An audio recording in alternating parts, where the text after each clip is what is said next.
Freelancing মানে কি শুধু একটা স্কিল, নাকি এর পেছনে আছে একটা জার্নি, একটা মাইন্ডসেট?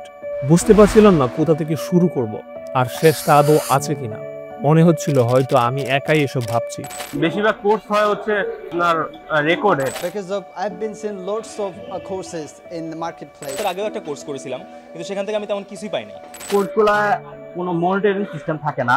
কিন্তু পরে বুঝলাম এই কনফিউশন শুধু আমার না, আমরা সবাই একই রকম একটা পথের যাত্রী। কেউ ইউনিভার্সিটি ড্রপ আউট, কেউ কেরিয়ার সুইচ করছে, কেউ স্রেফ নিজেকে প্রুভ করতে চায়। আর ঠিক এখানেই তৈরি হলো এমন একটা কমিউনিটি যেখানে সবাই শিখছে আর একে অপরকে সাপোর্ট দিচ্ছে। এখানে কেউ পারফেক্ট না, তবে সবাই মোটিভেটেড। এই জায়গাগুলোই ছিল এমন একটা সেফ স্পেস যেখানে নিজের ভিতরের ভয়গুলো ধীরে ধীরে ভেঙে গেছে। আমাদের সঙ্গে ছিলেন এমন একজন মেন্টর যিনি নিজের বাস্তব অভিজ্ঞতা শেয়ার করে বুঝিয়ে দিয়েছেন যেটা অসম্ভব মনে হতো সেটা কিভাবে সত্যি করা যায়।